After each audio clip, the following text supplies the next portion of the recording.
Hey, it's your boy Zama here tonight with a special episode celebrating the upcoming release of Medal of Honor. I figured I'd put up a quick little montage of the beta, and tonight I'm joined with. This monster scene. So, what did you think of this game overall? I mean, I know you didn't really care to get in and play. This is myself and Hello Mr. Powers, kind of a mishmash potpourri of us playing. Well, from the last video, if anybody else saw it, I was on there with Battlefield mentioning how I just started playing Battlefield. And don't get me wrong, I actually played the first Medal of Honor, the one before this, before I played Battlefield 3. And then when I played Battlefield 3, I just started watching my brothers play this over here, and I just didn't even want to play it. Because it looked like Call of Duty was trying to buff up its graphics, and by doing that, it kind of just met Battlefield in the alley and kind of just raped it. Just raped it, held it down, and didn't let go. Wow, that's that's pretty harsh, dude. I mean, it's the truth, dude. It looks like they're trying to join companies, even though we all know they're not. But in a way, it's just like this game is just one big orgy of first-person shooters. And I hate it. I'm not a biased person myself, but when it comes to these type of games where you mix two games together, I have to not help but be biased.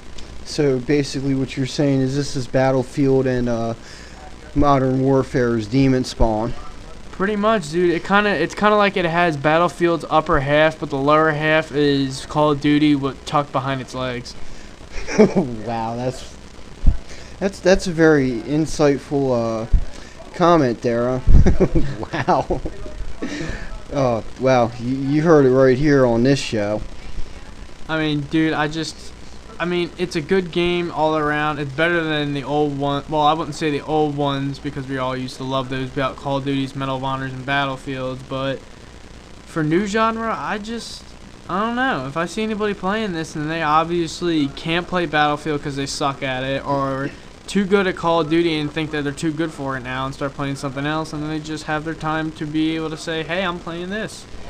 Yeah, but at the same time, for how long have we all been saying it would be really awesome to have a hybrid of both games? Well, if they mastered it, it would have been good, but obviously with this, it was just like pretty much, well, I took a shit, but I'm not going to wipe my ass. Wow. Okay, that very insightful. You know, I'm kind of thinking that I agree with you for the most part on the multiplayer, but Medal of Honor has usually and very typically been just like Call of Duty, where the campaign is excellent. It's usually one of the best you're going to play in a while, and Battlefield is the multiplayer game.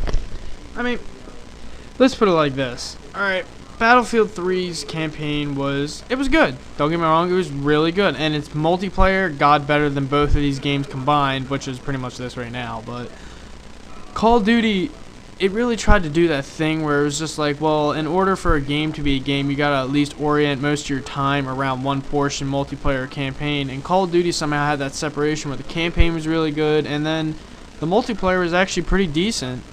But with Medal of Honor, it comes down to it, hands down, it has the best campaign storyline ever, better than Battlefield's, and it's definitely better than Call of Duty's. Only beaten Battlefield by a little bit, but that's just because of the graphics and the gameplay. But we all know that Medal of Honor, hands down, comes down to war and history, is always pretty much pearled it to a T. Well, I mean, all three shooter games have excelled in their genre because they pay close attention to detail and historical accuracy for that time frame of the game that's being developed. Now, don't get me wrong, Battlefield got that pretty well itself, and that's actual stuff that's going on, well, used to go on, I don't know if still in Afghanistan. That's still present day Afghanistan, Iraq area.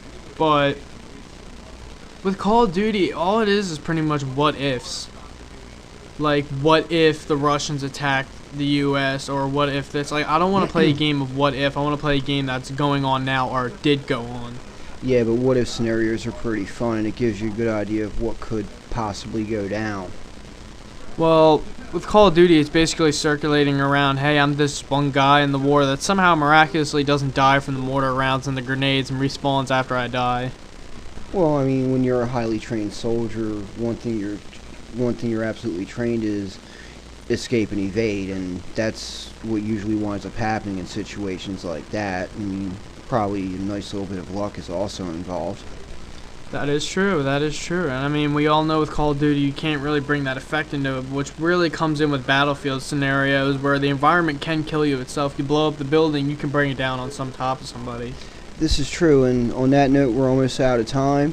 But I gotta admit, that's probably one of the most honest interviews I've ever done. I give you mad props for being ballsy enough to say that.